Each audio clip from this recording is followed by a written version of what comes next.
Hello, welcome once again all of you. आज आपण नवीन टॉपिक सुरू करतोय.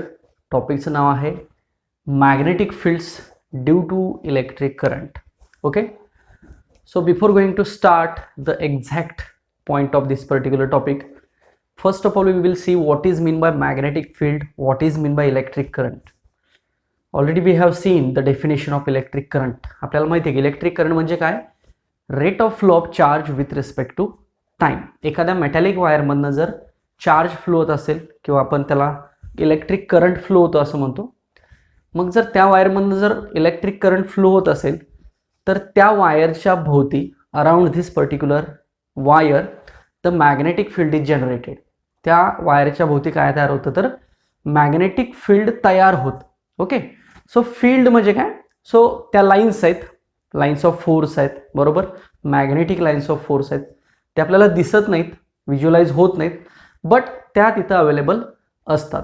सो इलेक्ट्रिक करंट आला की तिथं काय तयार झालं असं म्हणू शकतो आपण, मॅग्नेटिक फील्ड तयार होतं. सो हे ओर्स्टेडनं त्याच्या एक्सपेरिमेंटमध्ये डिफाईन केलं की whenever electric current is flowing through the wire, around that wire the magnetic field is generated. मग आता ते जे तयार होणारं मॅग्नेटिक फील्ड आहे ते आपण मग बी ने डिफाईन करतो. बी बार किंवा बी म्हणतो, वेक्टर क्वांटिटी आहे ती. मग त्याच्यासाठी अँपियर्स लॉ असेल किंवा बायो-सावर्ट्स लॉ असेल, या लॉच्या मदतीने आपण काय करतो, त्याची व्हॅल्यू फाइंड करतो, the strength of magnetic field, आणि जे की टेस्लामध्ये डिफाईन केलं जातं किंवा वेबर पर मीटर स्क्वेअरमध्ये डिफाईन केलं जातं.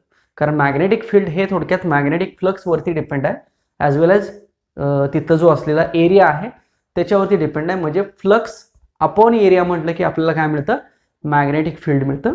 सो आपण मॅग्नेटिक फील्ड हे जे आहे हे डिफाईन करतो बी बार किंवा बी डिफाईन करतो.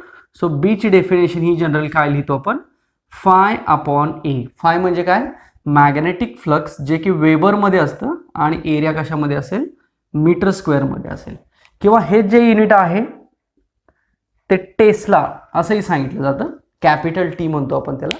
So magnetic field can be define in terms of tesla or weber per meter square, किंवा गॉसमध्ये सुद्धा एक सप्लिमेंटरी युनिट ते डिफाईन केलं जातं. सो हेच सांगतो तुम्हाला, 1 tesla is equal to 10⁻⁴ gauss असंही लिहितात बघा. So it is also define in gauss, as well as 1 gauss is equal to 10⁻⁻⁴ tesla. So we can define. Okay, so हे झालं मॅग्नेटिक फील्ड.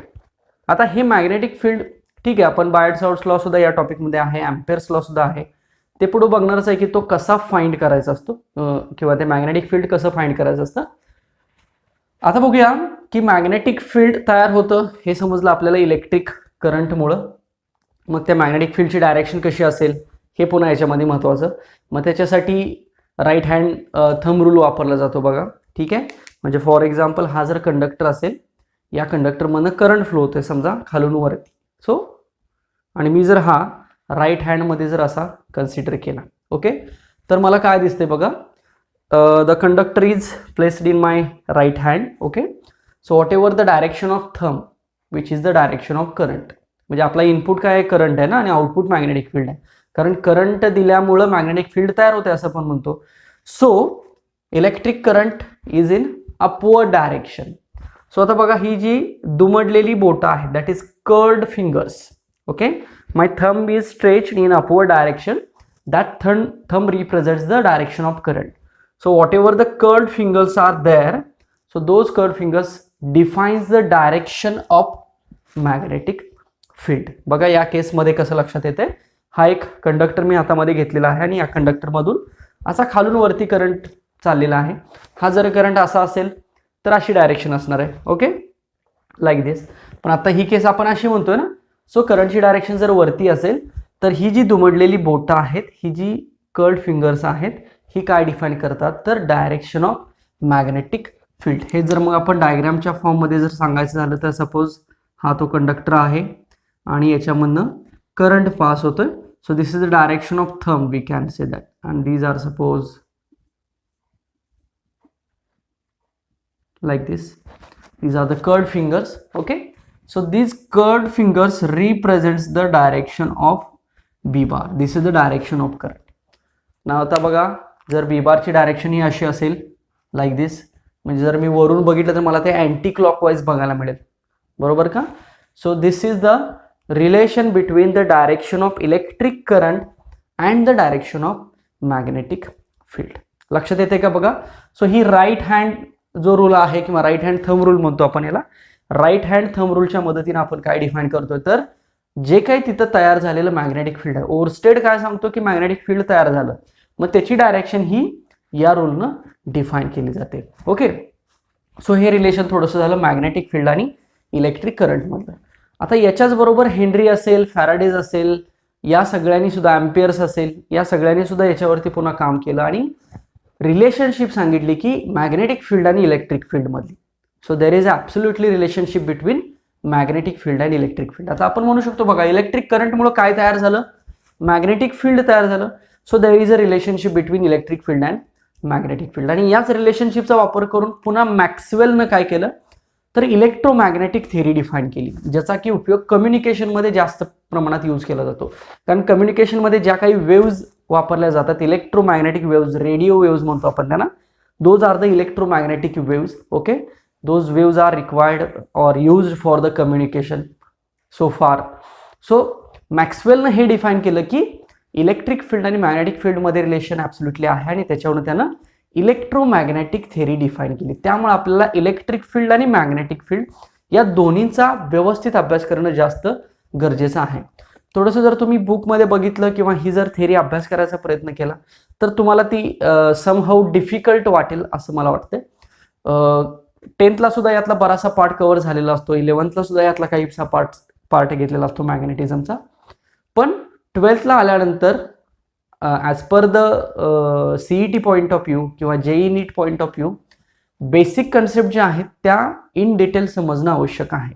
मग अगदी त्या डायरेक्शनशी रिलेटेड असतील किंवा काही फॉर्म्युलेज असतील किंवा काही डायमेन्शन्स युनिटच्या टर्म्समध्ये असतील, ह्या जर बेसिक गोष्टी समजल्या तर मग क्वेश्चन्स सोडवायला मजा येते किंवा ते तेवढं जास्त सिम्प्लिफाय आपल्याला करता येतं. ओके, सो आपण बघूया वन बाय वन याच्यामध्ये काय काय इम्पॉर्टंट अजून आहे. आता तर हे झालं फक्त इलेक्ट्रिक करंट आणि मॅग्नेटिक फील्ड, म्हणजे इलेक्ट्रिक करंट इथं आलेला आहे. ओके, आता अजून एक केस आपण एक एक्झाम्पल बघूया. समजा एक सेम असा कंडक्टर आहे आणि याच्यामधनं काय फ्लो होतोय, करंट फ्लो होतोय असं आपण म्हटलं. सो करंट फ्लो होत असेल तर इथं काय आहे, देर इज अ मॅग्नेटिक फील्ड. मग हे मॅग्नेटिक फील्ड असं असेल, आपण ह्या राईट हँड थंब रूल प्रमाणे म्हणूया की इलेक्ट्रिक करंटमुळे तिथं काय तयार झालं, मॅग्नेटिक फील्ड तयार झालं. ते मग त्याचा फॉर्म्युला वगैरे इथं मी तो सांगितला. आता मला सांगा, समजा इथे एक चार्ज आहे, ओके, प्लस क्यू म्हणतो तुम्ही त्याला, पॉझिटिव्ह चार्ज, निगेटिव्ह सुद्धा चालू शकतो, असं काही नाही. निगेटिव्ह चार्ज म्हणजे इलेक्ट्रॉन सुद्धा तिथं चालेल. समजा आपण एक घेतलेला आहे प्लस क्यू चार्ज. ओके, आता इलेक्ट्रिक करंटला थोडंसं बाजूला ठेवा. आता फक्त तिथं मॅग्नेटिक फील्ड आहे असं लक्षात ठेवा. एक वायर आहे आणि त्याच्याभोवती काय आहे, सध्या मॅग्नेटिक फील्ड आहे. सो मॅग्नेटिक फील्ड मध्ये तो चार्ज आपण ठेवलेला आहे, बरोबर. At initial condition the charge is rest. Charge एका जागेवरती आहे, म्हणजे चार्ज जर रेस्ट असेल तर त्याला व्हेलॉसिटी ऑब्विसली 0 असेल. बघा, एक मॅग्नेटिक फील्ड आहे आणि त्याच्यामध्ये आपण एक चार्ज कन्सिडर केला, इमॅजिन केला. So charge is at rest. मग चार्जवरती कुठली व्हेलॉसिटी स्पीड असेल का, तर obviously no, there is no any speed or velocity on particular charge. So velocity is equal to 0. So या केसमध्ये काय होतं, या चार्जवरती काहीच फरक पडत नाही त्या मॅग्नेटिक फील्डचा. काय म्हटलं मी, जर चार्ज रेस्ट असेल तर त्या चार्जवरती त्या मॅग्नेटिक फील्डचा काही फरक पडत नाही. सो आपल्याला एक लक्षात आलं की मॅग्नेटिक फील्डमध्ये जर चार्ज रेस्ट असेल तर त्या चार्जवरती there is no any effect on the charge due to the magnetic field. त्या मॅग्नेटिक फील्डमुळे त्या चार्जवरती कुठलाही इफेक्ट नसणार आहे. हेच थोडंसं आपण जर इलेक्ट्रोस्टॅटिकमध्ये बघितलं तर तिथं मात्र स्टॅटिकच चार्ज होता ना, तिथं काही मुव्हिंग चार्ज नव्हता. पण तिथं फोर्स किंवा तिथं काही त्याच्यावरती डिफ्लेक्शन किंवा काहीतरी त्याच्यावरती इफेक्ट आपण बघितलेला होता इलेक्ट्रोस्टॅटिकमध्ये. पण इलेक्ट्रोस्टॅटिक आणि हे मॅग्नेटिक फील्डचा तर थोडासा डिफरन्स असणार आहे ना. सो इलेक्ट्रोस्टॅटिकमध्ये काहीतरी इफेक्ट होता, पण इथं मात्र काही इफेक्ट असेल का, इफेक्ट नसणार आहे. So there is no any effect on the rest charge in the magnetic field. बघा लक्षात आलं का पहिली केस काय की मॅग्नेटिक फील्डमध्ये आपण एक चार्ज प्लेस केलेला आहे, तो चार्ज रेस्ट आहे. सो त्या चार्जवरती कुठलाही इफेक्ट तिथं अप्लाय होत नाही किंवा त्या चार्जवरती काही फरक पडत नाही. Either it is positive or it is negative charge. लक्षात आलं. नेक्स्ट आता हीच केस बघूया आपण की हा चार्ज जो आहे तो आता मूव्ह होतोय. This is the first case. आता सेकंड केस बघूया की चार्ज इज मूव्हिंग. मग चार्ज जर मूव्ह होत असेल तर साहजिकच त्याला काहीतरी व्हेलॉसिटी मिळेल ना. So it is not equal to 0. There is a something velocity. मग या केसमध्ये मात्र काय होतं तर त्या चार्जवरती इफेक्ट होतो. मग तो इफेक्ट काय होतो तर दॅट चार्ज डिफ्लेक्ट्स. तो चार्ज आता काय होणार आहे डिफ्लेक्ट होणार आहे. बघा कशामुळं कारण त्या चार्जला काय आहे तर व्हेलॉसिटी आहे. सो एक कन्क्लुजन आपण याच्यावरून घेऊ शकतो की जर मुव्हिंग चार्ज आला तर तो मुव्हिंग चार्ज डिफ्लेक्ट होतो, म्हणजेच त्या मुव्हिंग चार्जवरती एक प्रकारचा फोर्स अप्लाय होतो. बघा आणि त्या फोर्सला मॅग्नेटिक फोर्स असं म्हटलं जातं. Which force magnetic force. कधी जर एखादा मुव्हिंग चार्ज मॅग्नेटिक फील्डमध्ये आला तर त्या मॅग्नेटिक फील्डमुळं त्या चार्जवरती काय होतो मॅग्नेटिक फोर्स अप्लाय होतो. आता त्याला कंडिशन्स आहेत की तो किती अप्लाय होणार आहे किंवा तो कुठल्या डायरेक्शनला अप्लाय असणार आहे. डायरेक्शनचा कन्सर्न याच्यामध्ये फार महत्वाचा आहे. कुणाची डायरेक्शन तर ह्या मॅग्नेटिक फील्डची आणि ह्या मुव्हिंग चार्ज. तो चार्ज त्या मॅग्नेटिक फील्डमध्ये कसा एंटर करतोय, वरून एंटर करतोय, बाजूने एंटर करतोय, खालून एंटर करतोय. म्हणजे थोडक्यात मॅग्नेटिक फील्ड आणि त्या चार्जची व्हेलॉसिटी बी व्ही. बघा बी आणि व्ही ह्या दोन क्वांटिटी मधल्या अँगलवरती फार महत्वाचा आहे. तो असा चाललेला आहे, तो असा चाललेला आहे, किंवा तो इकडून चाललेला आहे, किंवा तो वरून खाली चाललेला आहे. बघा आता ह्या दोन वेक्टर क्वांटिटीज आहेत बरोबर. तर ह्या दोन वेक्टर क्वांटिटीच्या अँगलचं रिलेशन तुमच्या लक्षात येते. आता मी जर असं धरलं तर अँगल किती आहे 0 आहे ना, दोघंही एकाच डायरेक्शन मध्ये चाललेले आहेत. मी जर असं धरलं तर अँगल किती आहे 180 डिग्री आहे. मी जर असं धरलं तर अँगल किती आहे 90 डिग्री आहे ना, लक्षात येते. सो ह्या दोन वेक्टर क्वांटिटीज मधल्या अँगलचं रिलेशन आपल्याला समजतंय. तसंच रिलेशन इथं असणार आहे. सो म्हणजे बी बार आणि व्ही बार म्हणूया मॅग्नेटिक फील्ड आणि व्हेलॉसिटी. व्हेलॉसिटी कुणाची तर त्या चार्जची व्हेलॉसिटी. लक्षात आलं. सो चार्ज डिफ्लेक्ट झाला म्हणजे चार्जला मोशन आहे, चार्जला व्हेलॉसिटी आहे. फक्त आता ती कुठल्या डायरेक्शन मध्ये आहे, कशी आहे याच्यावरती तिथं असलेला मॅग्नेटिक फोर्स डिपेंड आहे. किंवा मॅग्नेटिक फोर्स किती आहे ते थोडक्यात त्या चार्जवरती, त्याच्या व्हेलॉसिटीवरती, तिथल्या फील्डवरती किंवा तिथल्या अँगलवरती डिफाईन होतं. म्हणून आपण मॅग्नेटिक फोर्स जो आहे तो डिफाईन करतो. बघा एफ एम हा कोणाकोणावरती डिपेंड आहे तर तिथं असणाऱ्या चार्जवरती, साहजिकच त्या चार्जच्या व्हॅल्यूवरती, ॲज वेल एज चार्जला किती व्हेलॉसिटी मिळालेली आहे दॅट इज व्ही, आणि तिथं किती मॅग्नेटिक फील्ड आहे दॅट इज बी, आणि तिथं असलेला अँगल, मग याला मी साइन थिटा म्हणतो. आता याला साइन थिटा का आलं याला कारण आहे. ओके, साइनस फंक्शन का आलं, कॉस का नाही आलं. There is also one reason used for the sine function. Okay, आता हे आपण पुढे बघूया अजून. पण लक्षात ठेवा की आता मॅग्नेटिक फोर्स ज्या चार्जवरती अप्लाय झालेला आहे किंवा चार्ज डिफ्लेक्ट झाला तर तो किती फोर्सनं डिफ्लेक्ट झाला तर एवढ्या फोर्सनं डिफ्लेक्ट झालेला आहे. मग आता मला सांगा यात व्ही आणि बी तर वेक्टर क्वांटिटीज आहेत बरोबर. सो ह्या वेक्टर क्वांटिटीच्या पुढे साइन फंक्शन आहे. ओके, तर साइन फंक्शन मध्ये आपण किंवा साइन फंक्शन हे कधी येतं बघा दोन वेक्टर क्वांटिटीज असताना, जर त्या दोन वेक्टर क्वांटिटीज मध्ये क्रॉस प्रोडक्ट असेल तर साइन फंक्शन येतं. आठवतंय का बघा. डॉट प्रोडक्ट असेल तर कॉस फंक्शन होतं, क्रॉस फंक्शन असेल तर साइन फंक्शन होतं. आणि साइन फंक्शन हे परपेंडिक्युलर टर्मसाठी इम्पॉर्टंट आहे. आणि इथं परपेंडिक्युलर टर्म्स असतील तरच तो फोर्स इफेक्टिव्ह असतो.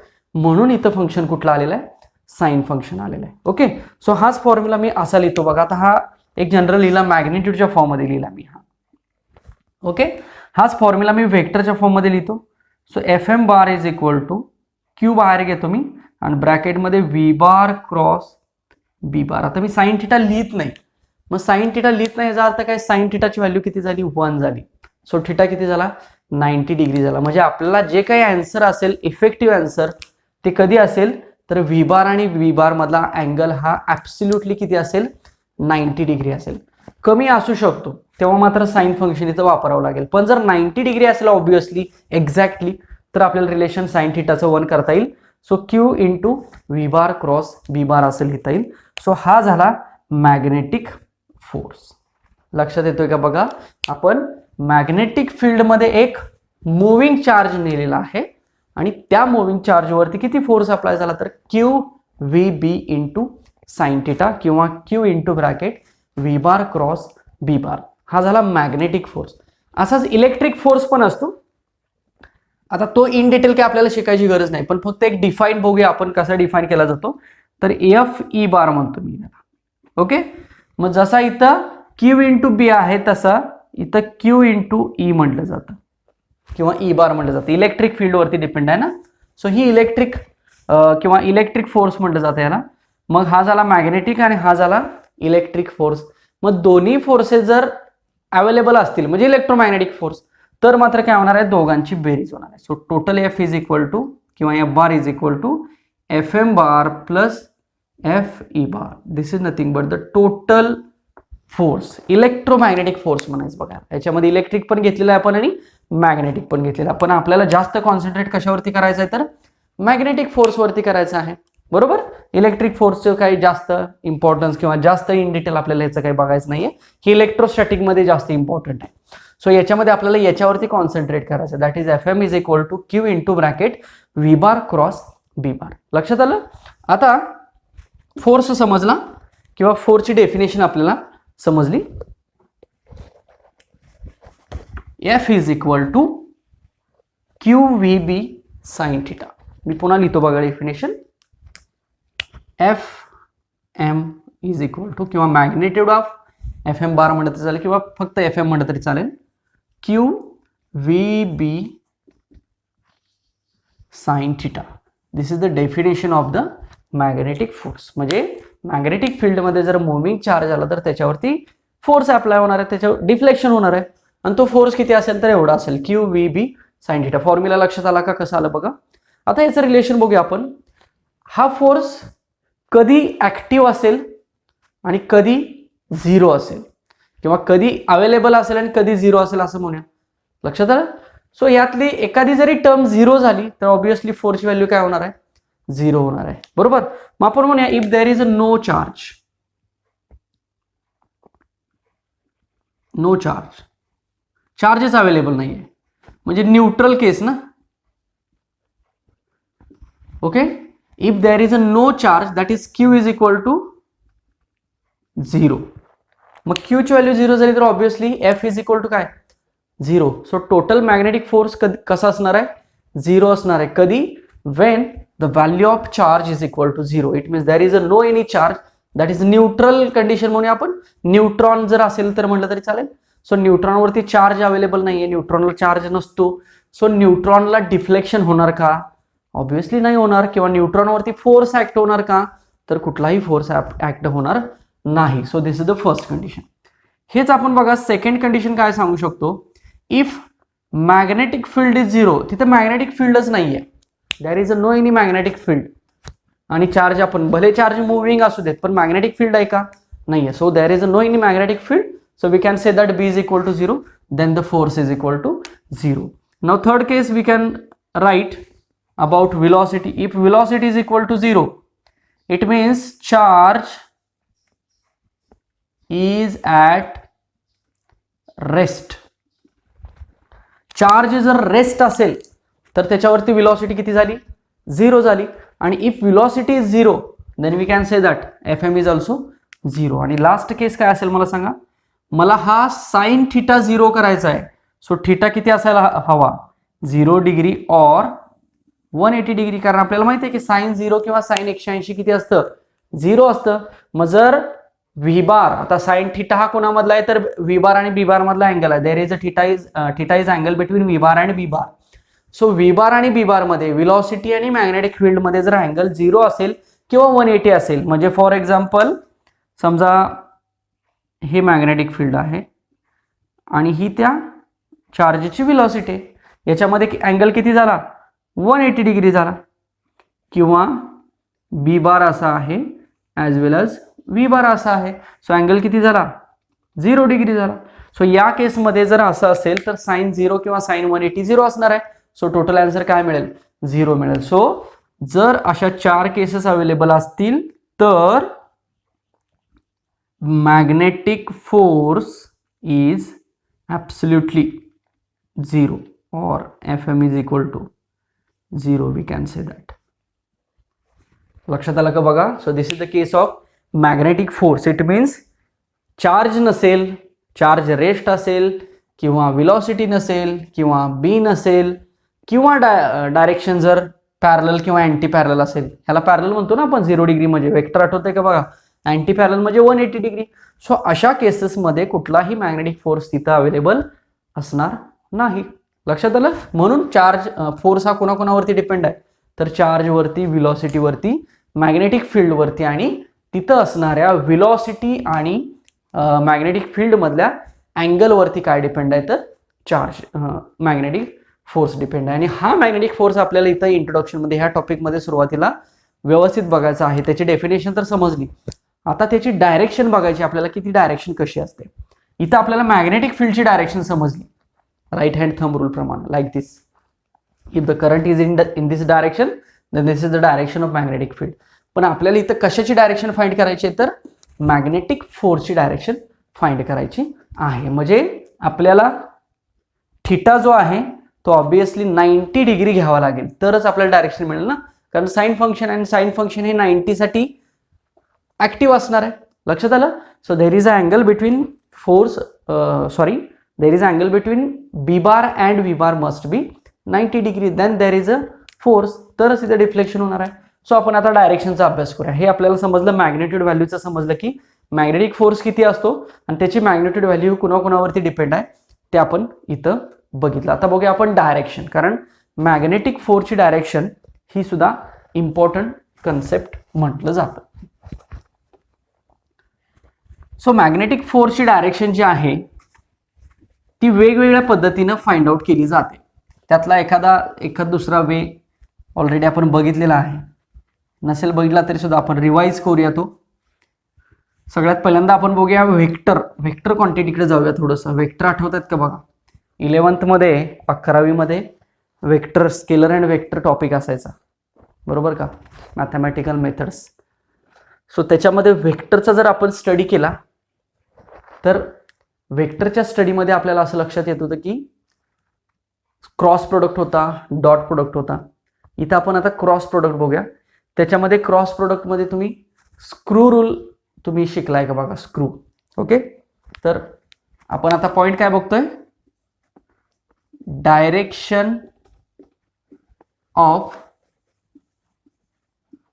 Magnetic force, that is Fm bar. Direction बघायची आपल्याला. फॉर्म्युला समजला आपल्याला, Fm bar is equal to Q V bar cross P bar, बरोबर. हा कशासाठी झाला? Positive charge. हाच फॉर्म्युला निगेटिव्ह चार्जसाठी सुद्धा असू शकतो ना, असं लिहिलं तरी चालतं. फॉर इलेक्ट्रॉन म्हटलं तरी चालेल. आता दोघांचाही आपण विचार करूया, चार्जेचा पण विचार करूया आणि इलेक्ट्रॉनचा पण विचार करूया. पण आधी चार्जेचा बघूया, पॉझिटिव्ह चार्जचा. मग इलेक्ट्रॉन्सला काय अपोजिट करायची डायरेक्शन, पण आधी पहिल्यांदा कशाचा? पॉझिटिव्ह चार्जचा आपण विचार करूया. सो हे समजलं का बघा? चार्ज आणि इलेक्ट्रॉनची मी डेफिनेशन लिहिली. सो आपण पहिल्यांदा पॉझिटिव्ह चार्जचा विचार करूया. सो मगाशी मी काय म्हटलं की पहिल्यांदा पहिली केस क्रॉस प्रोडक्ट. तर क्रॉस प्रोडक्ट कोणामध्ये पाहिजे? ह्या व्ही बार मध्ये आणि बी बार मध्ये, दॅट इज स्क्रू रूल. आठवतोय स्क्रू रूल काय सांगतो? क्रॉस प्रोडक्ट आठवा. दोन वेक्टर घेत होतो आपण, ए बार आणि बी बार. दोघांचा क्रॉस प्रोडक्ट लिहायचो आणि त्यांचा जो रिझल्टंट असतो तो त्याचं आन्सर. म्हणजे फॉर एक्झाम्पल हा जर ए बार असेल आणि हा जर बी बार असेल, हा जर असा फिरत असेल, ओके, स्क्रू बघा हा असा स्क्रू फिरतोय असं इमेजिन करतो ना, तेव्हा स्क्रू याच्यामधनं बाहेर येईल ना, म्हणजे याचा रिझल्टंट जो असेल तो असा असेल बघा, तुमच्याकडे असेल. बरोबर. जर ए बार कडनं बी बार कडे जर आपण कन्सिडर केलं तर अँटी क्लॉकवाईज डायरेक्शन घेतली तर त्याचा जो रिझल्टंट असतो तो असा असतो. म्हणजे ॲक्च्युली असा आहे हा, फक्त आपल्याला ड्रॉ करता येत नाही ना, हेच मी तुम्हाला असं ड्रॉ करून दाखवतो बघा. सपोज हा ब्लू पेन आहे तो ए बार आहे आणि हा ब्लॅक पेन आहे तो बी बार आहे. Okay, so A bar cross B बार, इकडून इकडे चाललोय ना आपण, ए बार क्रॉस बी बार असं. ओके, अँटी क्लॉकवाईज आहे ना, हे इकडून खालून वरती चाललेलं आहे. सो हेच मी आता असं धरतो बघा. सो आता तुम्हाला दिसताना दोन्ही पेन दिसणार नाही, ते एकच पेन दिसेल, पण ॲक्च्युली ते दोन्ही आहेत ना. सो हा असा प्लेन तयार झाला, आता हा हॉरिझॉन्टल प्लेन तयार झाला. सो याचा रिझल्टंट कुठं आहे, तर इथून वरती असणार आहे, असा रिझल्टंट असणार आहे. So like this. Okay, so A bar cross B bar is equal to C bar म्हणून याला, हा रिझल्टंट आहे ना. आणि जो काय असेल तो अँगल त्याच्यामधला साइन थिटा येईल. 90 असेल तर एक्झॅक्टली तो बरोबर साइन थिटा तिथनं घालू शकतो आपण. सो इथं सी बार म्हणतो मी. Okay, so A bar cross B bar is equal to C bar असं बघितलेलं आठवतंय का बघा. आणि हेच जर बी बार क्रॉस ए बार असेल तर सी बार कुठं असणार आहे, खालच्या डायरेक्शनला असणार आहे. लक्षात आलं. म्हणजे हे आपण स्क्रू रोलमध्ये बघितलेलं आहे. सेम स्क्रू रोल याच्यासाठी अप्लाय करायचं. म्हणजे काय होणार, थोडक्यात पहिल्यांदा आपल्याला व्ही बार इथं घ्यावं लागेल, velocity vector. Next B bar घ्यावा लागेल. सो अशी डायरेक्शन जर म्हटली तर याचा जो रिझल्टंट आहे तो वरती असणार. मग रिझल्टंट कोण आहे, याचा फोर्स आहे. म्हणजे डायरेक्शन सापडली का एफ एम बारची, इथं अँगल आहे ना बघा. म्हणजे जर व्हेलॉसिटी वेक्टर ब्लॅकवाला आणि ब्ल्यूवाला मॅग्नेटिक फील्ड असेल तर त्यांची डायरेक्शन सापडली आपल्याला वरती असेल. कधी, जर व्ही बार कडनं बी बार कडे आपण चाललो तर. स्क्रू का म्हटलेलं आहे त्याला, कारण बघा जर या डायरेक्शनला स्क्रू फिरवावं लागेल ना अँटी क्लॉकवाईज. मग अँटी क्लॉकवाईज जेव्हा आपण स्क्रू फिरवतो तेव्हा तो बाहेर येतो. समजा म्हणजे मला भिंतीमध्ये एखादा स्क्रू प्लेस करायचा आहे, फिट करायचा आहे. मग जेव्हा आपण तो अँटी क्लॉकवाईज फिरवूया, समजा इथं होल आहे आणि ह्या होलमध्ये एक स्क्रू आपण ठेवलेला आहे, तो जर मी अँटी क्लॉकवाईज फिरवला तर तो बाहेर यायचा प्रयत्न करेल ना. म्हणजे बाहेर यायचा प्रयत्न करेल म्हणजे डायरेक्शन अशी आहे. फक्त मी इथं दाखवता येत नाही म्हणून वरती दाखवले ना. लक्षात आलं. म्हणजे हे दोन प्लेन असे घेतले आणि ही डायरेक्शन झाली त्या फोर्सची. समजलं.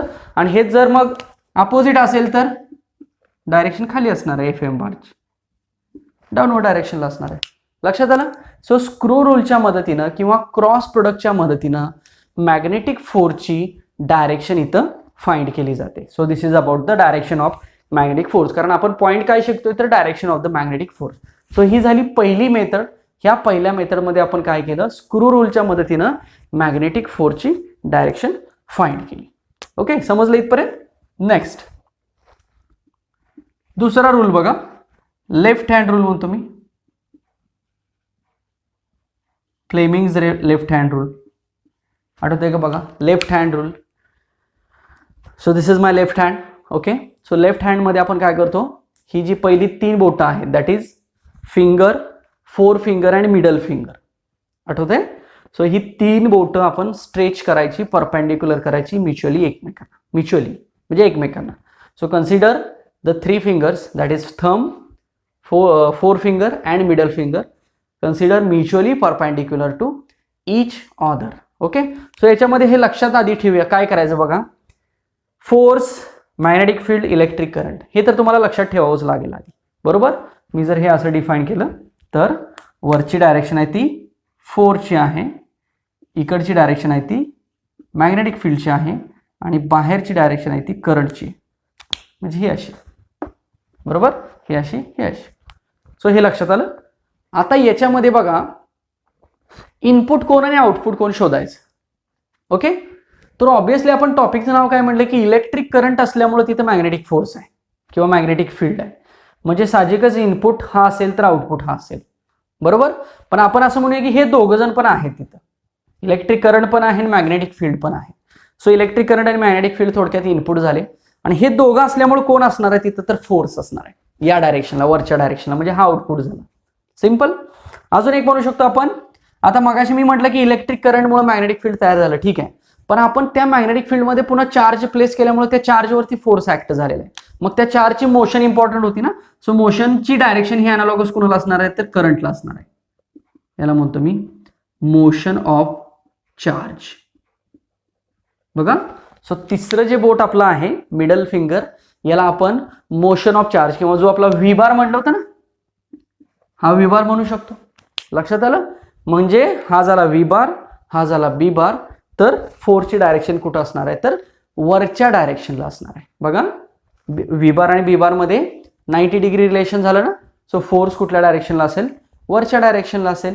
सो हे कोणी सांगितलं जातं, तर लेफ्ट हँड रूलच्या नियमानुसार सांगितलं जातं. बघा पहिली डायरेक्शन आपण बघितली स्क्रू रूल किंवा क्रॉस प्रोडक्टच्या नियमानुसार, आणि दुसरी डायरेक्शन बघितली आपण फ्लेमिंग्स लेफ्ट हँड रूल म्हटलं जातं. लेफ्ट हँडमध्ये मॅग्नेटिक फोर्स, मॅग्नेटिक फील्ड आणि इलेक्ट्रिक करंट किंवा मोशन किंवा व्हेलॉसिटी म्हणून आपल्याला व्हेलॉसिटी पाहिजे ना, म्हणून करंटच्या ऐवजी मी फक्त कन्सिडर काय केलं, व्हेलॉसिटी कन्सिडर केली.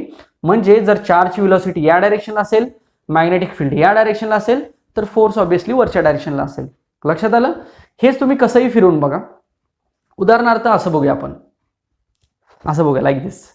म्हणजे याच काय समजलं, जर मॅग्नेटिक फील्ड तुमच्याकडे असेल, इलेक्ट्रिक करंट वरच्या डायरेक्शनला असेल किंवा जो मोशन ऑफ चार्ज आहे तो वरच्या डायरेक्शनला असेल, तर फोर्स कुठे ऍक्ट होणार आहे, तर इकडे ऍक्ट होणार आहे, या साईडला.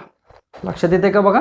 So this is about the left hand rule. This is the second method to find out the direction of magnetic force. समजले ह्या दोन्ही मेथड्स. आता आपण तिसरी मेथड बघूया. तिसरी मेथड पण सोपी आहे तिसऱ्या मेथडमध्ये, आणि त्याच्यानंतर एक्झाम्पल्स बघूया, म्हणजे तुमच्या अजून लक्षात येतील की कशा पद्धतीने डायरेक्शन ही घेतली जाते. So these are the two methods to find out the direction of magnetic force.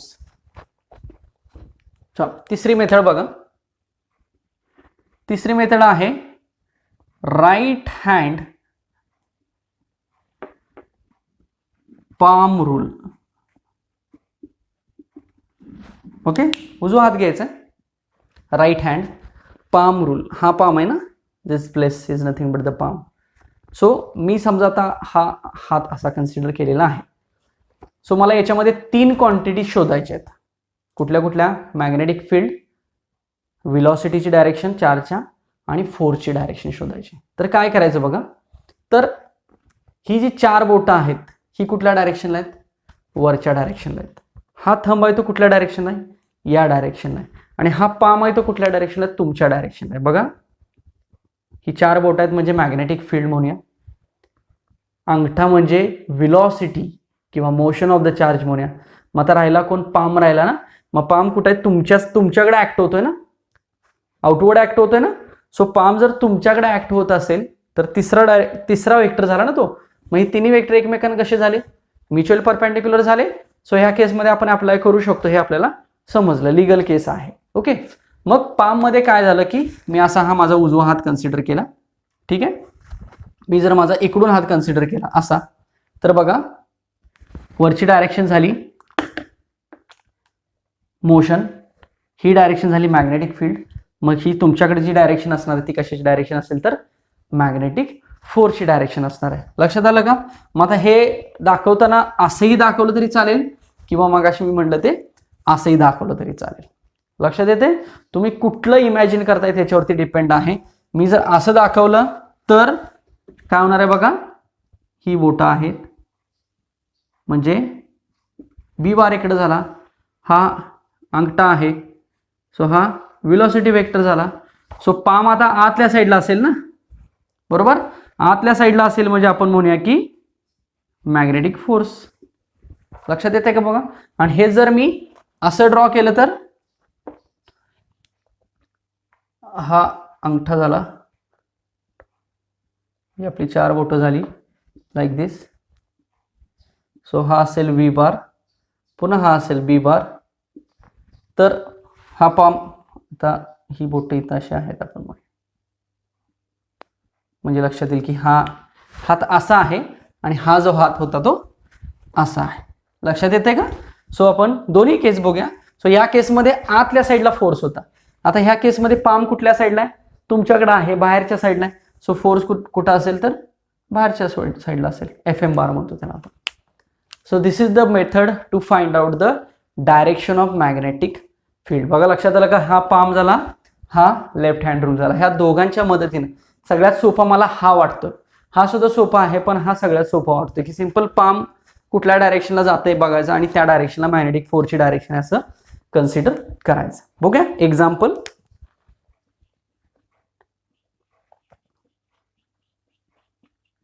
एक दोन एक्झाम्पल घेऊया. आता याच्यामध्ये बघा मॅग्नेटिक फील्ड जे आहे ते कशा कशा पद्धतीने दाखवलं. समजा जर असं दाखवलं असेल क्रॉस, ओके, तर हे इनवर्ड असतं आतल्या साईडला, आणि जर मॅग्नेटिक फील्ड असं दाखवलं तर हे आउटवर्ड म्हणतात. हे एक लक्षात ठेवा. इनवर्ड असेल तर क्रॉसनं दाखवायचं आणि आउटवर्ड असेल तर हे असं डॉटने दाखवायचं आणि एक सर्कल करायचा. मग आता मी एक तुम्हाला एक्झाम्पल देतो. हे मॅग्नेटिक फील्ड आहे, म्हणजे काय लक्षात आलं, मॅग्नेटिक फील्ड इनवर्ड आहे बरोबर, आणि इथे एक चार्ज आहे प्लस क्यू, तो इकडं चाललेला आहे मोशन, त्याच्यावरती फोर्स इकडं ऍक्ट होत आहे, सॉरी त्याची मोशन इकडं आहे. तर ओळखा की फोर्स कुठं ऍक्ट होतोय. काय म्हटलं मी, मॅग्नेटिक फील्ड आतल्या डायरेक्शनला आहे इनवर्ड, चार्जची मोशन कुठल्या डायरेक्शनला, व्हेलॉसिटी उजव्या डायरेक्शनला आहे. तर फोर्स कुठं आहे कसं ओळखायचं, पाम घ्यायचा लाईक दिस, असा घेतला, तुम्ही हे लक्षात ठेवू शकता. मॅग्नेटिक फील्ड पर्यंत बोटं आपल्याला मॅग्नेटिक फील्ड दाखवतात ना, सो मॅग्नेटिक फील्ड कुठे आहे, आतल्या बाजूला आहे. धरला असा मी हात. चार्जची मोशन कुठे आहे, व्हेलॉसिटी इकडच्या बाजूला आहे, म्हणजे मला हात असा फिरवावा लागेल.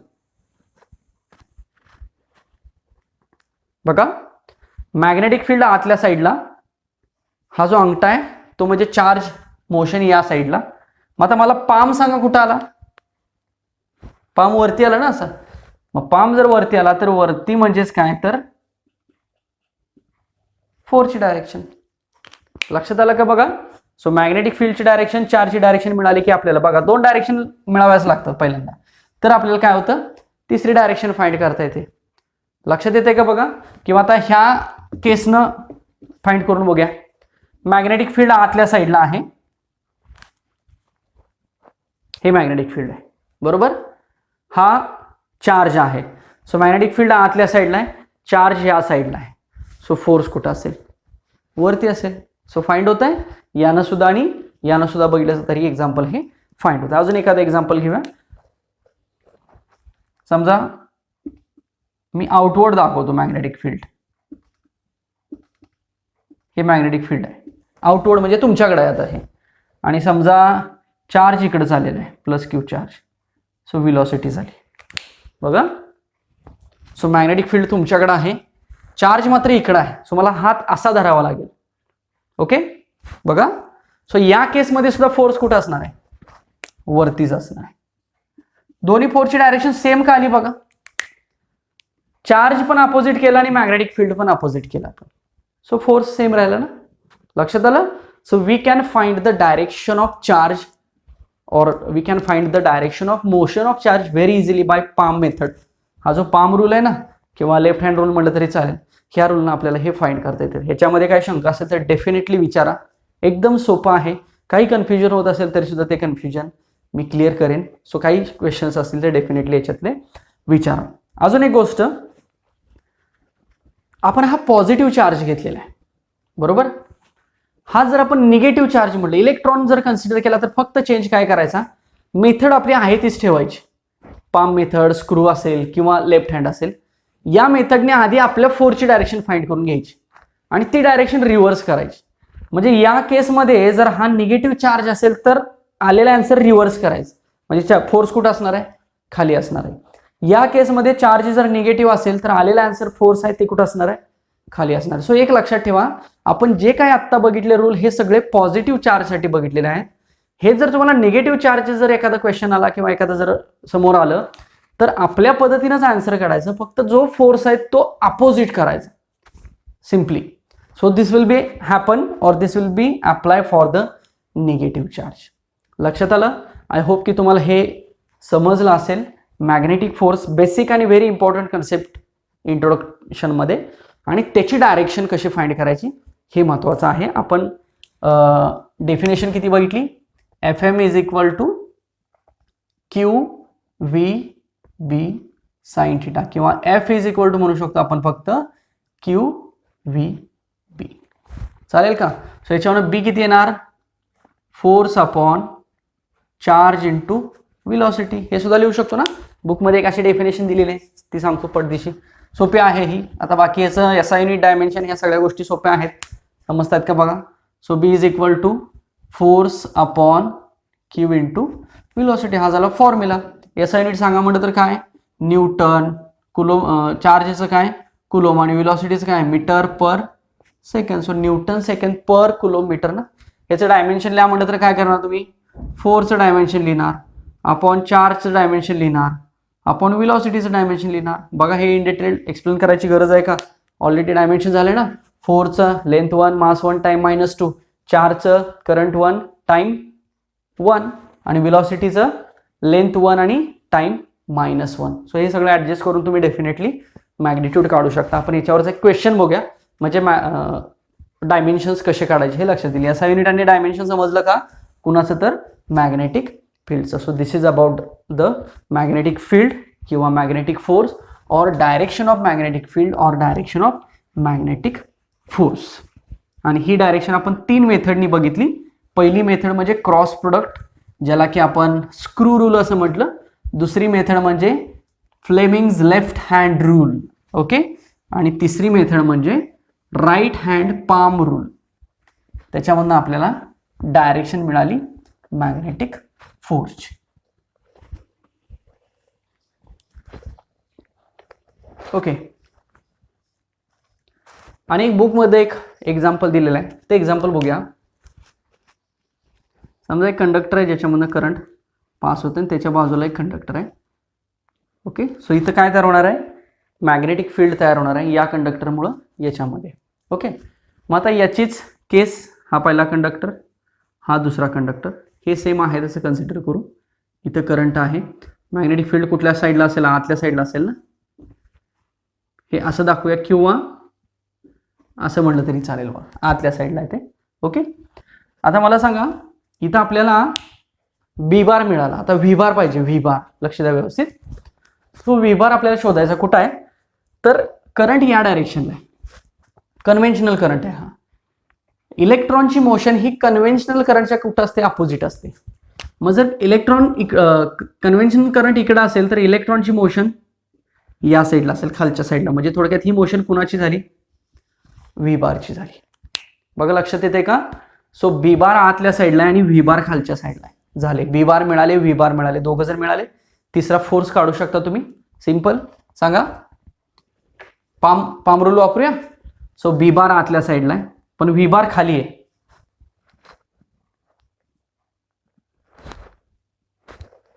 लाईक दिस. असं धरावं लागेल मला. बघा हात थोडासा फिरत नाहीये. बी बार आतल्या साईडला आहे, ही 4 बोटं जी आहेत आतल्या साईडला गेली, पण व्ही बार कुठे खाली आहे. सो मला असा हात धरावा लागेल. सो आपल्याला डायरेक्शन कुठे मिळेल, इकडे मिळेल ना आपल्या रूलप्रमाणे. पण इकडे मिळालेली डायरेक्शन ही कोणाची असणार आहे, पॉझिटिव्ह चार्ज आहे. पण इथं चार्ज कुठला आहे, निगेटिव्ह. मग त्याला अपोजिट करा. सो ह्या डायरेक्शनला अपोजिट करायची, म्हणजे फोर्सची डायरेक्शन कुठं असेल. सिंपल आहे, समजलं का बघा. कारण हे पुढच्या पॉईंटमध्ये आपल्याला वापरायचं आहे. ही कन्सेप्ट पुढच्या पॉईंटमध्ये वापरायची आहे. आणि पुढची कन्सेप्ट आहे सायक्लोट्रॉन, किंवा याला सायक्लोट्रॉन मेथड असं म्हटलेलं आहे. पण मेन पॉईंट हा सायक्लोट्रॉन आहे. मागच्या वर्षीच्या सिलेबसमध्ये सुद्धा हा पॉईंट होता, सायक्लोट्रॉन. सगळ्यात पहिल्यांदा आपण सायक्लोट्रॉनचा अर्थ बघूया आणि मग काय डिटेल. अगदी सिंपल, डेफिनेटली प्रत्येकाला समजणार असा पॉईंट.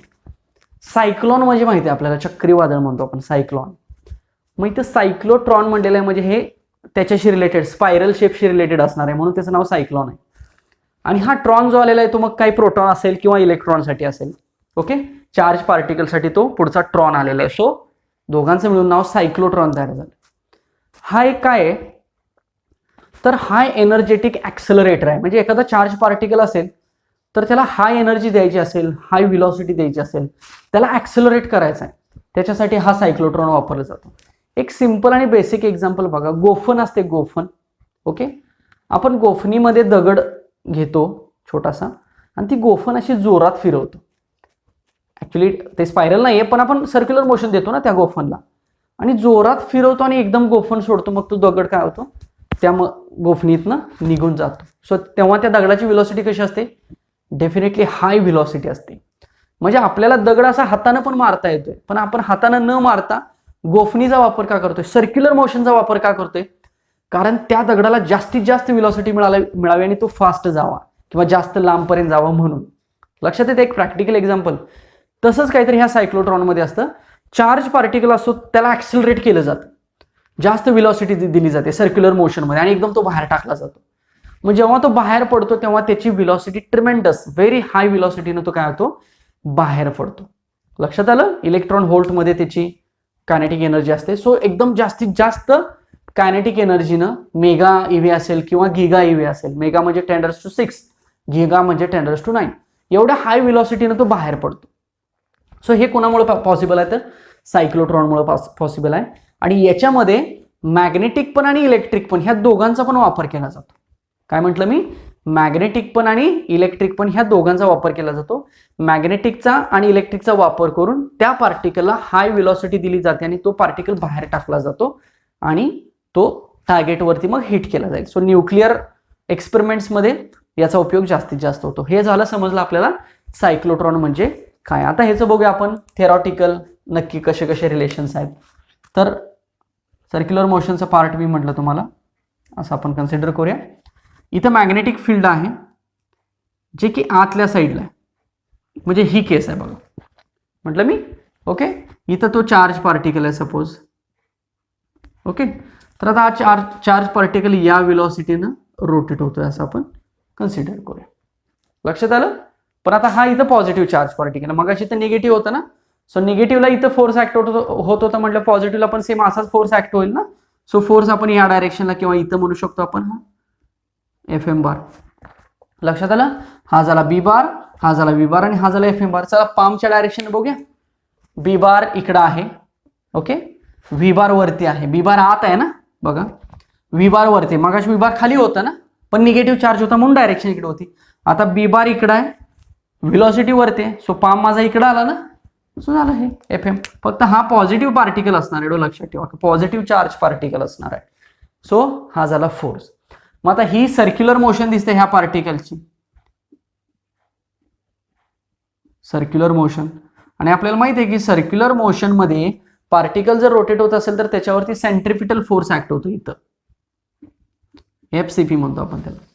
मग इथला सेंट्रिपिटल फोर्स कोणी प्रोव्हाइड केलेला आहे तर FM न प्रोव्हाइड केलेला आहे, बरोबर. मग सेंट्रिपिटल फोर्स किती असतो, mv² अपॉन r म्हणूया. r is the radius of that circle. आणि इथला मॅग्नेटिक फोर्स किती आहे तर मगाशी बघितला ना आपण, QVB sin θ. पण sin θ 1 आहे ना, 90 डिग्री अँगल इथं V मध्ये आणि B मध्ये. सो QVB आलं का. सो आपण याच्यावरनं काय डिफाईन करू शकतो बघा, mv². आता बघा mv² अपॉन r म्हणजे काय, सेंट्रिपिटल फोर्स आहे, आणि QVB म्हणजे काय तर मॅग्नेटिक फोर्स आहे. सो याच्यावरून आपण ह्यातला एक V कॅन्सल करू शकतो. सो राहिलं काय, mv is equal to QBR म्हणू शकतो. हा R मी पलीकडे नेतो. मला कशाची व्हॅल्यू मिळाली, mv ची व्हॅल्यू मिळाली. mv म्हणजे मास इंटू व्हेलॉसिटी. पण मास इंटू व्हेलॉसिटी काय असतं, लिनियर मोमेंटम असतं ना. सो लिनियर मोमेंटम आपल्याला याच्यावरून मिळालं बघा, QBR. हा सायक्लोट्रॉनचा फॉर्म्युला आहे, फॉर्म्युला ऑफ द सायक्लोट्रॉन. लक्षात येते का. बेसिक कन्सेप्ट आहे. अजून आपल्याला डायग्राम पण बघायची सायक्लोट्रॉनची नक्की काय आहे ती, पण त्याची एक बेसिक मेथड आणि त्याचा बेसिक फॉर्म्युला काय हे लक्षात आलं. कशावरनं तर सायक्लोट्रॉन मध्ये ऍक्ट होणारा फोर्स तो सेंट्रिपिटल फोर्स असतो आणि तो कोणी प्रोव्हाइड केलेला तर तिथल्या मॅग्नेटिक फोर्सनं प्रोव्हाइड केलेला. मग आपण डायरेक्शन बघितली, मॅग्नेटिक फोर्सची व्हॅल्यू बघितली आणि L is equal to mv किंवा L is equal to QBR हा फॉर्म्युला बघितला. This is the formula for the cyclotron method. लक्षात आलं. चला आता आपण इन डिटेल सायक्लोट्रॉन जो आहे त्याची डायग्राम बघूया.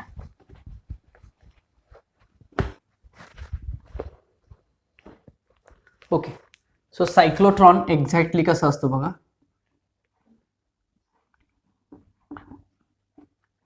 डायग्राम बघूया. ओके, दोन डीज असतात, मेटॅलिक डीज, त्याही सेमी सर्क्युलर शेपमध्ये लाईक दिस. एक D1 आहे आणि दुसरी D2 आहे. So D1 and D2 are the two dees. दोन डीज घेतलेले आहेत ते अशा कनेक्टेड आहेत. इथे एक पॉझिटिव्ह सोर्स आहे बरोबर सेंटरला. ह्या दोन डीजला हा इलेक्ट्रिक फील्ड अप्लाय केलेला आहे, व्होल्टेज म्हणूया आपण त्याला. बघा प्लस क्यू झाला तर आपला काय आयन झाला किंवा आयन सोर्स पॉझिटिव्ह सोर्स झाला. जे व्ही आहे ते नियर अबाउट 10 किलो व्होल्ट आणि त्याची फ्रिक्वेन्सी 10 मेगा हर्ट्ज इतकी जास्तीत जास्त हायेस्ट फ्रिक्वेन्सी असेल. अल्टरनेटिंग सोर्स आहे ना, सो त्याचं व्होल्टेज पण जास्त असेल आणि त्याची फ्रिक्वेन्सी पण जास्त असेल. इथं तयार होणारं मॅग्नेटिक फील्ड आहे किंवा तयार केलेलं मॅग्नेटिक फील्ड हे नियर अबाउट 1.5 टेस्ला इतकं असतं. ओके, हे सुद्धा जास्त प्रमाणात अप्लाय केलेलं आहे. तर इथं मॅग्नेटिक फील्ड पण आलं आणि इलेक्ट्रिक फील्ड पण आलं. बघा ह्या सायक्लोट्रॉनमध्ये मॅग्नेटिक फील्ड पण आहे आणि इलेक्ट्रिक फील्ड पण आहे. हे सगळं इव्हॅक्युएटेड चेंबरमध्ये प्लेस केलेलं आहे. आता यावर्षी डायग्राम याची फक्त एवढीच दिलेली आहे, मागच्या वर्षी इन डिटेल डायग्राम दिलेली होती इव्हॅक्युएटेड चेंबर्स आणि त्याच्या आतमध्ये सगळं. सो आता मॅग्नेटिक फील्ड काय करतं तर स्पायरल पाथ देतं कुणाला, त्या चार्जला. It gives the spiral path. आणि इलेक्ट्रिक फील्ड काय करतं तर ऍक्सिलरेट करतं कुणाला, त्या पॉझिटिव्ह चार्जला. मग हा पॉझिटिव्ह चार्ज काय होतं बघा, म्हणजे स्पायरल पाथ त्याला मिळत मिळत हा असा लाईक दिस ह्या विंडोमधनं बाहेर पडतो. इथं विंडो आहे ना ही, ह्या विंडोमधनं बाहेर पडतो लाईक दिस. ही डायरेक्शन मी दाखवतो. ह्या डायरेक्शन हा बाहेर पडतो आणि हा बाहेर पडून कुठे येतो तर हा टार्गेटवरती हिट होतो. हे सिंपल आहे. पॉझिटिव्ह चार्ज आहे तो फिरवला आतमध्ये. गोफण कशी असते, गोफणीमध्ये दगड घेतो फिरवतो आणि पण सोडतो ना. सो दगड म्हणजे पॉझिटिव्ह आयन म्हणूया. तो फिरवला आणि सोडून दिला आणि तो एकदम असा बाहेर पडला. सो साहजिकच याला जी मिळणारी व्हेलॉसिटी आहे किंवा जी कायनेटिक एनर्जी ती ट्रिमेंडस असेल, खूप असेल, जास्तीत जास्त असेल. त्यासाठी ह्या सायक्लोट्रॉनचा वापर करा. सिंपल एवढंच आहे याच्यामध्ये. लक्षात आलं. या काही केसेस त्याच्यामध्ये अगदी सोप्या सोप्या सुरुवातीला त्या 2 डीज घेतलेल्या आहेत, त्या चेंबरमध्ये ठेवलेल्या आहेत. व्हॅक्यूम चेंबरमध्ये पॉझिटिव्ह सोर्स आहे आयन सोर्स. त्या 2 डीजला व्होल्टेज अप्लाय केलेलं आहे जवळपास 10 kV. फ्रिक्वेन्सी दिलेली आहे जवळपास 10 मेगा हर्ट्ज. मॅग्नेटिक फील्ड आहे 1.5 टेस्ला. मॅग्नेटिक फील्ड आणि इलेक्ट्रिक फील्ड काय काम करतं हे आपण सांगायचं. दोघंही एकमेकांना परपेंडिक्युलर असणार आहेत. क्रॉस फील्ड म्हणलं जातं बघा मॅग्नेटिक फील्ड आणि इलेक्ट्रिक फील्ड. ही झाली त्याची डायग्राम कन्स्ट्रक्शन वर्किंग. आता याचं मॅथमॅटिकल बघूया. मगाशी आपण मॅथमॅटिकल काय कशी सुरुवात केली बघा. mv² upon r is equal to qvb. Therefore mv is equal to qbr. यालाच यल म्हणलं ना मगाशी आपण. mv is equal to qbr. Same हाच फॉर्म्युला या ठिकाणी असणार आहे. आता बघा हा पॉझिटिव्ह आयन सोर्स जो आहे तो सर्क्युलर मोशन कंप्लीट करतोय. मग भले ठीक आहे हा इन्क्रीजिंग रेडियसनं सर्क्युलर मोशन कंप्लीट करतोय, म्हणून हे जे इन्क्रीजिंग रेडियस म्हटलं जातं त्याला आर एक्झिट म्हटलं जातं बघा. इन्क्रीजिंग रेडियस आहे हा जो आर आहे ना हा फिक्स नाही, हा वाढत वाढत चाललेला आहे. मग आर जर वाढत असेल तर साहजिकच या एमव्ही ची व्हॅल्यू पण किंवा सॉरी व्ही ची व्हॅल्यू पण काय होत जाणार आहे, वाढत वाढत जाणार आहे. लक्षात आलं. सो हा जो आर आहे तो आर एक्झिट आहे असं म्हटलं जातं. आता ह्या 2 ज्या डीज आहेत त्या सेमी सर्क्युलर डीज आहेत. मग दोन्ही डीजला जर टाइम पिरियड ह्या आयन सोर्सला समजा कॅपिटल टी लागतो. T is the time period. Time period म्हणजे काय, एक रिव्हॉल्यूशन कंप्लीट करण्यासाठी लागलेला वेळ. मग दोन्ही डीजला जर कॅपिटल टी लागत असेल तर एका डीजला किती लागणार आहे तर t/2 लागणार आहे. फॉर 1d म्हणूया आपण याला. हा जो आहे तो फॉर 2d साठी आहे ना, पण हा जो असेल ते 1d असेल. सो आपण 2d साठीचा टाइम पिरियड फाइंड करूया. बेसिक डेफिनेशन काय टाइमची मला सांगा. व्हेलॉसिटीची basic definition distance upon time असतं ना. सो याच्यावरून मी म्हणू शकतो time is equal to distance upon velocity म्हणू शकतो. So T is equal to distance मी लिहू शकतो 2πr. सर्क्युलर मोशन आहे ना, कुठलाही ह्यातला एक सर्कल घेऊया. डिस्टन्स 2πr म्हणता येईल अपॉन त्याला असलेली व्हेलॉसिटी म्हणता येईल. पण याच्यावरनं व्हेलॉसिटी किती लिहिता येईल, qbr अपॉन m लिहिता येईल का. सो मी इथं लिहितो therefore T is equal to 2πr upon velocity किती लिहायची qbr अपॉन m म्हणजे उलटून गुणाकार वरती झाला ना ते m. सो आर ला आर कॅन्सल झाला. सो टाइम पिरियड किती मिळाला 2πm अपॉन qb. चालेल. So this is the time period. So this is the time period 2πm upon qb. हा दोन्ही डीचा झाला ना. याच्यावरून फ्रिक्वेन्सी काढू शकतो आपण. Frequency is equal to 1 upon T. So frequency is qb upon 2πm. m. So this is the formula for the frequency. Okay, ही जी velocity आहे, ह्या velocity आपण maximum velocity सुद्धा डिफाइन करू शकतो, QBR upon m. So this is the formula for maximum velocity.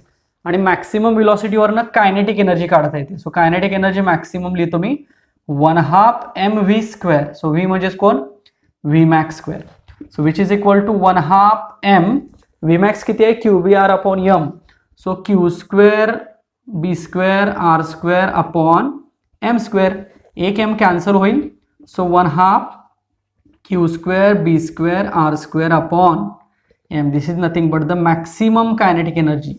म्हणजे त्या सायक्लोट्रॉन मध्ये ज्या पार्टिकलला कायनेटिक एनर्जी गेन होणार आहे ती एवढी असेल. सो बघा, highest kinetic, maximum, tremendous kinetic energy झाली. So this is the formula for the kinetic energy. बघा, व्हेलॉसिटीचा बघितला फॉर्म्युला, टाइम पिरियडचा बघितला, फ्रिक्वेन्सीचा बघितला आणि कायनेटिक एनर्जीचा बघितला. So this is about the cyclotron. Okay, I hope की हे लक्षात आलं असेल. आपण आता काही बेसिक सीईटीचे क्वेश्चन्स आहेत या झालेल्या पॉईंट्सवरती, ते आपण डिस्कस करूया. So this is about the cyclotron. सायक्लोट्रॉनची बेसिक थेअरी, त्याची डायग्राम आणि त्याच्यामध्ये कुठली कुठली एक्सप्रेशन्स इम्पॉर्टंट आहेत हे आपण बघितलं. कारण हे फॉर्म्युलेज पुन्हा क्वेश्चन सॉल्व करण्यासाठी फार इम्पॉर्टंट राहतात. चला तर आपण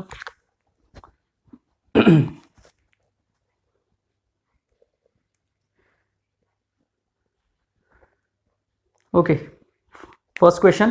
the dimension of magnetic inductions are. Option दिसत आहेत तुम्हाला. आपल्याला बीचं डायमेन्शन काढायचं. मग अशी आपण फॉर्म्युला बघितला बघा, मॅग्नेटिक फील्ड हे मग अशी फोर्स बघितला ना आपण. So force is equal to QVB बघितलं. So B is equal to force upon QV. जर तुम्ही फोर्सचं डायमेन्शन घेतलं, जर तुम्ही क्यूचं डायमेन्शन घेतलं आणि जर तुम्ही व्हेलॉसिटीचं डायमेन्शन घेतलं तर तुम्हाला डायमेन्शन मिळेल मॅग्नेटिक फील्डचं. So final answer mass 1, length 0, time -2, current -1. Very simple basic example आहे. फोर्सचं dimension length 1, mass 1, time -2. Then चार्जचं डायमेन्शन करंट 1, टाइम 1 आणि व्हेलॉसिटीचं डायमेन्शन लेंथ 1 आणि टाइम -1. सो हे सगळे ॲडजस्ट केले तर तुम्हाला आन्सर मिळेल. So answer is B. पहिला क्वेश्चनचा आन्सर बी आहे. नेक्स्ट सेकंड क्वेश्चन बघा, थेरॉटिकल आहे.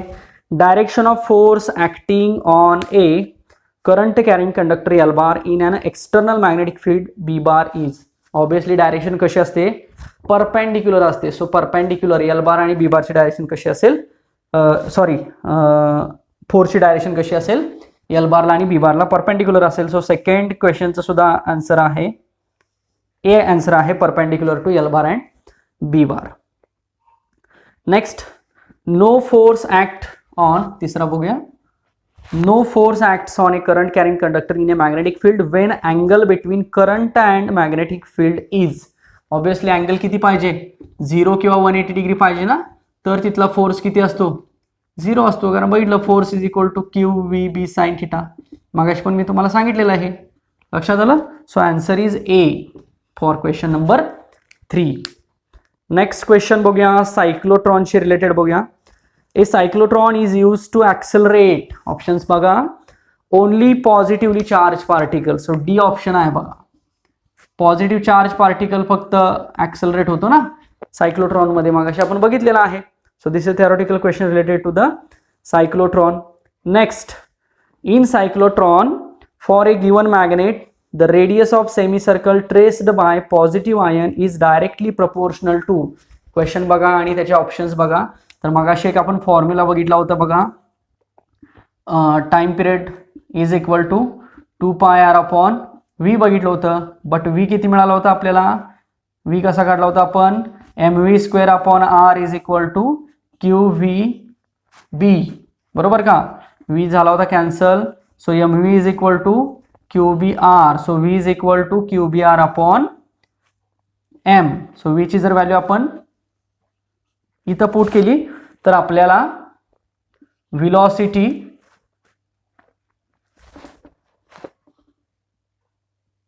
रेडियस आणि व्हेलॉसिटी मधलं रिलेशन पाहिजे. सो r आणि व्हीचं रिलेशन आपल्याला इथं मिळेल बघा.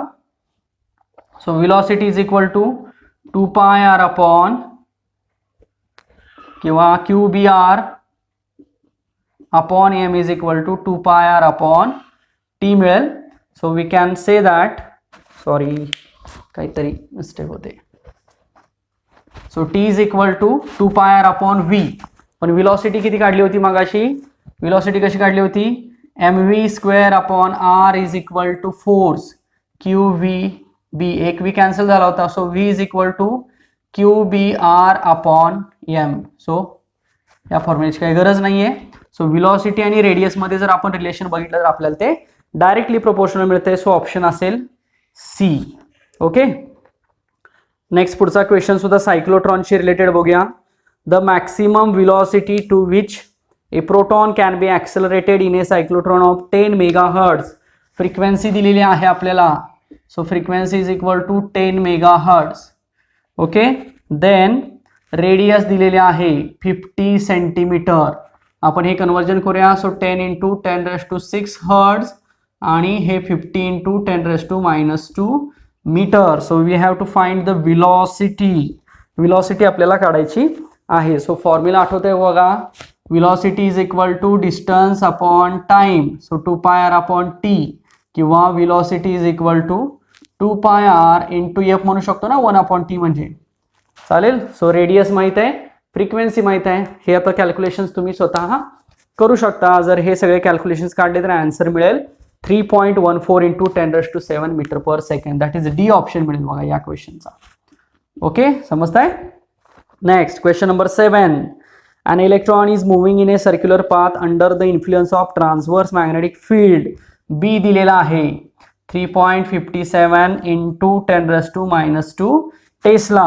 If the value of E upon M, charge upon mass दिलेला आहे बघा 1.76 into 10⁻11 चार्ज अपॉन मास म्हणजे कुलोम्ब पर केजी दिलेला आहे. तर फ्रिक्वेन्सी विचारलेलं आहे. Then frequency of revolution is. So फ्रिक्वेन्सीचा फॉर्म्युला आपल्याला फाइंड करावा लागेल. सो आपल्याला इथं मागाशी टाइमचा कसा फॉर्म्युला आपण काढला 2 पाय आर अपॉन व्ही, तशा पद्धतीने आपण फ्रिक्वेन्सीचा काढू शकतो. विलॉसिटीचा फॉर्म्युला काय आहे? Q B R upon M. मी जर हा फॉर्म्युला याच्यामध्ये पुट केला तर काय येणार आहे? Velocity Q B R upon M is equal to 2 pi R into F. 1 upon टीच्या ऐवजी एफ पुट करूया आपण. आर कॅन्सल करू. So F is equal to काय येईल बघा Q B upon 2 pi M. So this is the formula, that is Q B upon 2 pi M. आता Q upon M दिलाय का? ई अपॉन एम म्हणजेच क्यू अपॉन एम दिलेला आहे. बी माहिती आहे आपल्याला, 2 पाय माहिती आहे. सो फ्रिक्वेन्सी मिळेल. सो याचा आन्सर मिळेल आपल्याला बी मिळेल, that is 1 GHz. So B option is correct for this particular question. So these are some CET based questions related to what we have seen in today's topic. I hope की हे समजलं असेल. याच्यामध्ये काय शंका असेल तर विचारा. Thank you so much. आपण भेटूया पुढच्या लेक्चरला असेच काही मॅग्नेटिक फील्डचे किंवा मॅग्नेटिक इफेक्ट ऑफ इलेक्ट्रिक करंटचे पॉईंट्स घेऊन.